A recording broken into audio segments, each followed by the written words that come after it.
മധ്യ ഇസ്രായേലിന് നേരെ യമന്റെ ഹൈപ്പർസോണിക് ആക്രമണം. ഇസ്രായേലി ഭടൻ കൊല്ലപ്പെടുകയും നിരവധി പേർക്ക് പരിക്കേൽക്കുകയും വലിയ നാശനഷ്ടങ്ങൾ സംഭവിച്ച രീതിയിലുള്ള വിവരങ്ങളെല്ലാം ഇസ്രായേലി മാധ്യമങ്ങൾ തന്നെ റിപ്പോർട്ട് ചെയ്യുന്നു. വളരെ അപൂർവമായിട്ടാണ് ഇത്തരം ആക്രമണങ്ങൾക്ക് നാശങ്ങൾ ഉണ്ടാവാറുള്ളത് എന്നതാണ് ഇപ്പോഴത്തെ ആക്രമണത്തിൻ്റെ ഏറ്റവും വലിയ പ്രത്യേകത.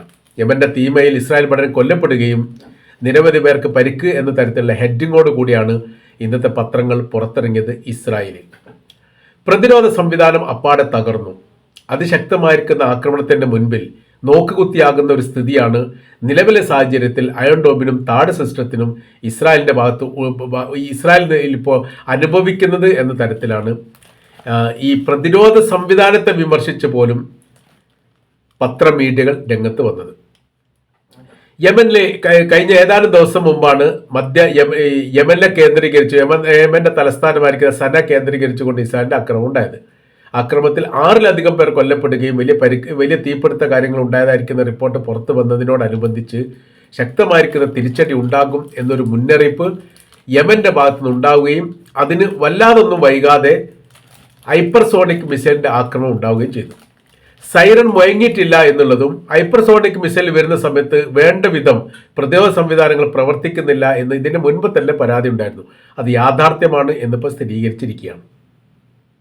ഇപ്പോഴത്തെ സാഹചര്യ അവസ്ഥ എങ്ങനെ പ്രതിരോധിക്കണം അല്ലെങ്കിൽ എങ്ങനെ ഈ വിഷയവുമായിട്ട് ബന്ധപ്പെട്ട് മറുപടി നൽകണം എന്ന കാര്യത്തിൽ സർക്കാരിലും IDF-ലും രണ്ട് അഭിപ്രായമാണ്. കാര്യം എന്ന് പറയുന്നത് സർവ്വ മേഖല കേന്ദ്രീകരിച്ചുകൊണ്ട് പ്രതിരോധ സംവിധാനത്താൽ രാജ്യവും രാജ്യത്തിലെ ജനങ്ങളും രാജ്യത്തിലെ സ്വത്തുക്കളും സുരക്ഷിതമാണ് എന്ന് വീമ്പിളക്കാറുള്ള ഇസ്രായേലിനെ സംബന്ധിച്ചിടത്തോളം യമന്റെ ഭാഗത്ത് രാജ്യം പോലും അല്ലാത്ത യമന്റെ ഈ വിമതപക്ഷം ആക്രമണം നടത്തുന്നതിന് പ്രതിരോധിക്കാൻ സാധിക്കാതെ മഹാരാജ്യമാണ് മഹാസംവിധാനമാണ് എന്ന് പറഞ്ഞതിൽ വലിയ അർത്ഥമൊന്നുമില്ല എന്നുള്ള വിമർശനം യഥാർത്ഥത്തിൽ പ്രതിപക്ഷങ്ങളടക്കം ഇപ്പോൾ ഉന്നയിക്കുകയാണ് ഇസ്രായേൽ സർക്കാരിന് നേരെ. എന്തുകൊണ്ട് സൈറൺ മുഴങ്ങിയിട്ടില്ല എന്നുള്ളതും എന്തുകൊണ്ട് പ്രതിരോധ സംവിധാനത്തെ ഹൈപ്പർസോണിക്കിനെ തകർക്കാൻ വേണ്ടി സാധിക്കുന്നില്ല എന്നുള്ളതിനെ കുറിച്ചൊക്കെ ഒരു വിചിന്തനം നടത്തണം. നമ്മുടെ സിസ്റ്റം ചോർന്നു പോയിരിക്കുന്നു. അതിൻ്റെ രഹസ്യങ്ങളെല്ലാം ഇറാന്റെ കൈവശത്തിൽ കിട്ടിയിരിക്കുന്നു. അത് കിട്ടിയതോട് അനുബന്ധിച്ചാണ് അതിനെ പ്രതിരോധിക്കാനുള്ള സംവിധാനം അവർ നിർമ്മിച്ചത്. നമ്മൾ ആ സമയത്ത് ഉറങ്ങുകയായിരുന്നു. നമ്മുടെ എല്ലാ സിസ്റ്റത്തിനും ഇത്തരം നമ്മുടെ രഹസ്യങ്ങൾ ചോർത്തിക്കൊണ്ട് ശത്രുപക്ഷത്ത് നിന്ന് പ്രതിരോധ സംവിധാനം ഉണ്ടാകാൻ മാത്രം ശക്തി നേടുന്നത് അറിയാതെ പോയ ഒരു സംവിധാനമായി നമ്മൾ അതപ്പതിച്ചിരിക്കുന്നു എന്ന് പോലും യഥാർത്ഥത്തിൽ ഇപ്പോൾ ഇസ്രായേലിനെ വിമർശിച്ചുകൊണ്ട് രംഗത്തിറങ്ങിയാണ്. അതോടൊപ്പം തന്നെ മറ്റൊരു റിപ്പോർട്ടിൻ്റെ ഭാഗത്ത് ഇങ്ങനെ പറയുന്നു, മധ്യ ഇസ്രായേലിന്റെ ഭാഗത്തേക്ക് യമന്റെ ഭാഗത്ത് ഉണ്ടായിരിക്കുന്ന ഹൈപ്പർസോണിക് മിസൈലുമായി ബന്ധപ്പെട്ട് ഒരു മിസൈൽ ആക്രമണം മാത്രമല്ല ക്ലസ്റ്റർ ബോംബ് വാർഹെഡിൽ ഘടിപ്പിച്ചുകൊണ്ട് ആക്രമണം നടത്തുകയും ചെയ്തിട്ടുണ്ട്. ക്ലസ്റ്റർ ബോംബ് ഈ UN സഭയുടെ അല്ലെങ്കിൽ UN സംവിധാനത്തിന്റെ രീതി നോക്കുന്ന സമയത്ത് അത് നിരോധിക്കപ്പെട്ടതാണ്. ഒരു രാജ്യത്തിന് നേരെ ക്ലസ്റ്റർ ബോംബ് പ്രയോഗിക്കാൻ പാടില്ല എന്നുള്ളതാണ് നിയമം.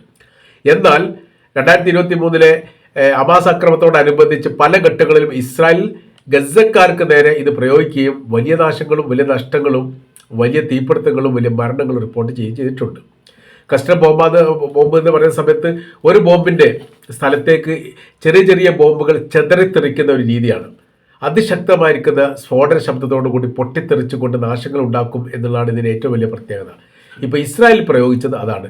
ഇതിനിടക്ക് യമന്റെ ഭാഗത്തുള്ള റിപ്പോർട്ട് വന്നിരുന്നു, തങ്ങൾ കൃത്യമായ രീതിയിലുള്ള ഇസ്രായേലിന്റെ സൈനിക ലക്ഷ്യത്തെയും അവരുടെ സൈനിക മേഖലയും കേന്ദ്രീകരിച്ചുകൊണ്ടാണ് സാധാരണഗതിയിൽ ആക്രമിക്കാറുള്ളത്. ഇനി ആ റൂട്ട് മാറ്റിയിട്ട് വേണ്ടി വന്നാൽ അവിടുത്തെ ജനങ്ങളെയും ആക്രമിക്കുന്ന തരത്തിലേക്ക് കാര്യങ്ങൾ മാറ്റും, അല്ലെങ്കിൽ ആ രീതിയിലേക്ക് ഞങ്ങൾ ആലോചിക്കുന്നു എന്ന തരത്തിൽ ഇതിന് മുൻപ് ഏതാനും ദിവസങ്ങൾക്ക് മുമ്പ് റിപ്പോർട്ട് പുറത്തു വന്നിരുന്നു.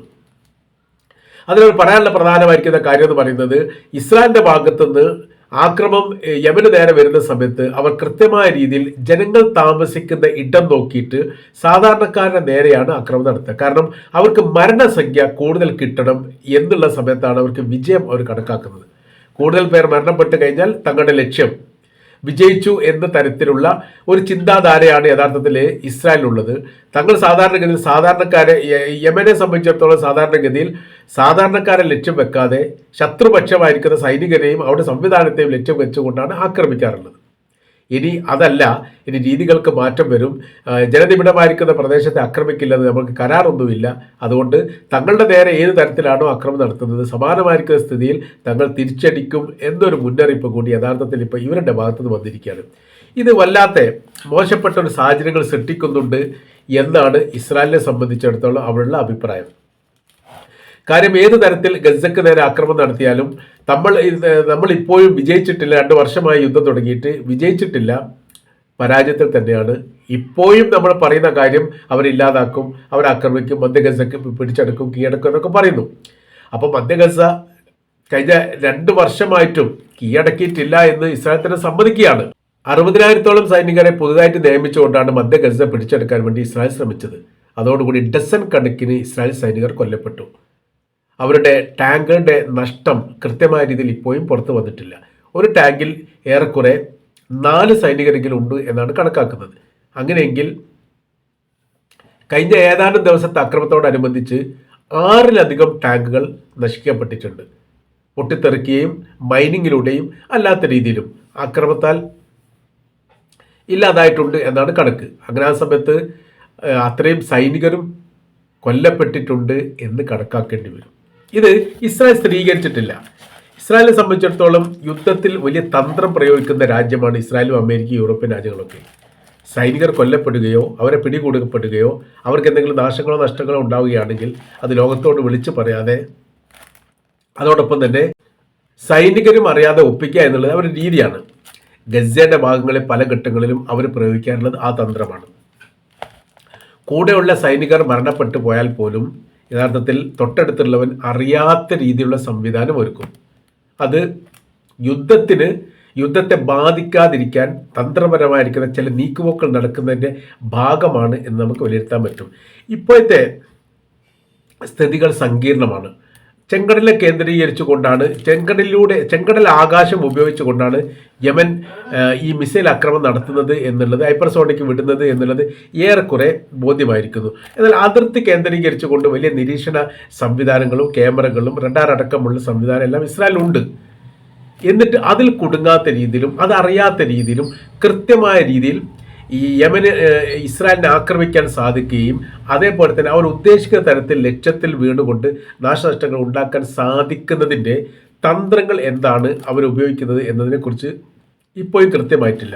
വീണ്ടും ഇസ്രായേലിൻ്റെ പ്രധാനമന്ത്രി അമേരിക്കയുടെ പ്രസിഡന്റിനോട് പറഞ്ഞിരിക്കുന്ന ഒരു കാര്യം ഇവിടെ പ്രസക്തമായിട്ട് വീണ്ടും വന്നിരിക്കുകയാണ്. യമനുമായിട്ടുള്ള കരാർ വ്യവസ്ഥ റദ്ദ് ചെയ്തുകൊണ്ട് ചെങ്കടലിൽ നിങ്ങൾ സുരക്ഷിതത്വം ഉണ്ടാക്കുന്ന രീതിയിൽ യുദ്ധക്കപ്പലിനെ വിന്യസിക്കണം എന്നുള്ളതാണ്. അങ്ങനെ ആ സമയത്ത് 2 കാര്യം അവർ പറയുന്നുണ്ട്. മുമ്പ് ഇസ്രായേലിലെ പ്രധാനമന്ത്രി പറഞ്ഞ കാര്യമാണ്. ഒന്ന്, യമന്റെ ഭാഗത്തുനിന്ന് മിസൈൽ ആക്രമണം വരുന്ന സമയത്ത് അത് നിരീക്ഷിക്കാൻ പറ്റും, അങ്ങനെ ഒരു മുന്നറിയിപ്പ് ഇസ്രായേൽ നൽകാൻ വേണ്ടി സാധിക്കും. രണ്ടാമത്തത്, വേണമെങ്കിൽ ആ മേഖല കേന്ദ്രീകരിച്ചുകൊണ്ട് അമേരിക്കക്ക് ഇതിനെ ആക്രമിക്കാൻ വേണ്ടി സാധിക്കും. അങ്ങനെ ആ സമയത്ത് യമനും അമേരിക്കയും തമ്മിലൊരു യുദ്ധം ഉണ്ടാകുമോ എന്ന രീതിയിലുള്ള സംശയങ്ങളൊക്കെ പല ഘട്ടങ്ങളിലും അമേരിക്ക തന്നെ പ്രകടിപ്പിച്ചിട്ടുണ്ട്. കാര്യം ആ മേഖലയിൽ തുടരാൻ സാധിക്കാത്ത പ്രയാസം അനുഭവിച്ച സമയത്താണ് അമേരിക്ക യമനുമായിട്ട് കരാറുണ്ടാക്കിക്കൊണ്ട് ആ യുദ്ധം അവസാനിപ്പിച്ചത്. തങ്ങളെ ഒന്ന് രക്ഷപ്പെടുത്തണമെന്നാണ് യഥാർത്ഥത്തിൽ അമേരിക്ക യമനോട് ആവശ്യപ്പെട്ടത്. ചെങ്കടലിൽ തങ്ങൾക്ക് നിലനിൽക്കാൻ വേണ്ടി പറ്റില്ല. അവരുടെ 6-ലധികം കപ്പലുകൾ തകർക്കപ്പെട്ടിട്ടുണ്ട്. അമേരിക്ക സ്ഥിരീകരിച്ച് 2 ചെറിയ കേടുപാട് എന്നൊക്കെയാണ്. കപ്പലിൻ്റെ മധ്യത്തിൽ മിസൈൽ വീണിട്ട് പിളർന്നുകൊണ്ട് കടലിലേക്ക് മുങ്ങിത്താത ഒരു വിഷയം പോലും ഉണ്ടായിട്ടുണ്ട്.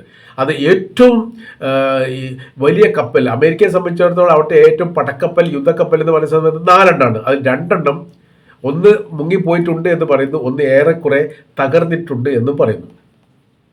പിന്നീട് ഈ ചെങ്കടലിൽ നിന്ന് അതിൻ്റെ അറ്റകുറ്റപ്പണിക്ക് വേണ്ടി മാറ്റാൻ പോലും സാധിക്കാത്ത വിധം പ്രയാസമാകുന്ന രീതിയിലുള്ള ആക്രമണമാണ് യമൻ്റെ ഭാഗത്തുണ്ടായത്.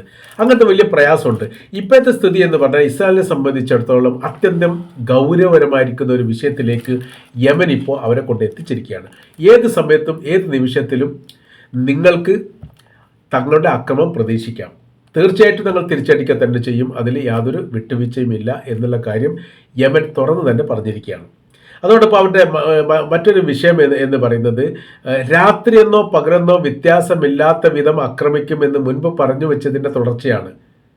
രാത്രിയിൽ ഇസ്രായേലിൻ്റെ മധ്യേ സൂര്യൻ ഉദിക്കുന്ന രീതിയിലായിരിക്കും തങ്ങളുടെ ആക്രമം എന്ന് ഇതിനോടനുബന്ധിച്ച് തന്നെ പറഞ്ഞതിൻ്റെ തുടർച്ചയാണോ ഇപ്പോൾ ഹൈപ്പർസോണിക് ആക്രമണം നടത്തിയത് എന്ന് സംശയിക്കുന്ന രീതിയിലാണ്. ഏതായിരുന്നാലും യമന്റെ ആക്രമണം കൊണ്ട് ഒരു ഇസ്രായേലി ഭടൻ കൊല്ലപ്പെട്ടു എന്ന് ഇസ്രായേൽ സമ്മതിക്കുകയും സ്ഥിരീകരിക്കുകയും ചെയ്യുന്നത് ഇതാദ്യമാണ് എന്നൊരു പ്രത്യേകത കൂടി ഈ ആക്രമണവുമായിട്ട് ബന്ധപ്പെട്ട് നിലനിൽക്കുകയാണ്.